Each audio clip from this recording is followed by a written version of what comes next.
What to do when your ex cuts you off and ignores you. I am Yankee Akiteng, also known as Toronto Love Doctor, and you can find me at askthelovedoctor.com. So the breakup happened, and your ex has now cut you off, unfriended you, blocked you, and won't respond to any text messages or take your calls. It's like they suddenly disappeared off the face of the earth. No warning, no explanation. What do you do? Here are 7 options of things that you can do. Number 1. If your ex cuts you off and ignores you, ask yourself why they cut you off in the first place. It is possible that you are being overly emotional, unreasonable, needy, and emotionally unsafe. Your ex has every right to cut you off if this is the only way that they can stop you and the only way they can protect themselves from you. You can't blame someone for trying to protect themselves from drama, unreasonable behavior, or being harassed with text messages and calls. If you are the reason your ex cut you off in the first place, you only have yourself to blame. Number 2. If your ex cuts you off and ignores you, assume that your ex wants nothing to do with you. If you go to a friend's house that you had a falling out with, and when they see you coming and they lock all the doors, windows, and draw down the blinds, it's reasonable to conclude that they don't want you there. It is the same thing when your ex cuts off all contact and blocks you from any access to them. It's just reasonable to assume that they don't want you there, they want you gone. The only self-respecting thing you can do is to leave them alone. You lose self-respect and dignity texting somebody or trying to reach them through social media when they have blocked you and made it very clear that they do not want you to contact them. Number 3. If your ex cuts you off and ignores you, see it for what it is: emotional manipulation. If withholding attention, affection, or love is something your ex did on a regular basis when you were together, sometimes they gave you the silent treatment or cold shoulder, and sometimes they did things to make you feel jealous or make you feel anxious, cutting off all contact is just more of the same. You know what they say? You teach people how they treat you.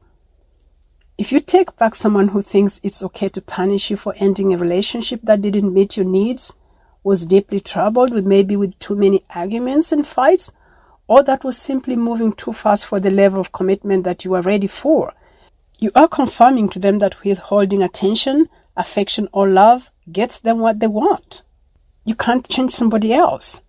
The only person you can change is you. Saying no to emotional manipulation or abuse is taking care of your emotional health and cleaning up your emotional energy. You'll be more ready for a relationship where you'll be treated with respect, affection, and love. Number 4. If your ex cuts you off and ignores you, give your ex a chance to change their mind about cutting you off. If you still love your ex and want them back, and can somehow find a way to contact them, my advice is reach out at least 2 times or 3 times, depending on how you feel. The first time you reach out, tell them that you understand if they need space or a clean break to move on. But if there is any hope of any kind of relationship in the future, cutting you off is not helping. The message it sends is that they do not want anything to do with you. If that's the message they're trying to send, you get it. Sometimes no response is a response in itself. But if that's not the message they're trying to send you, you want to hear directly from them. If your ex doesn't respond, take it for what it is. No response is a response. Number 5. If your ex cuts you off and ignores you, let them reach out to you first. Many people doing no contact actually want contact, but they want you to reach out to them first. This says to them that you miss them and makes them feel wanted.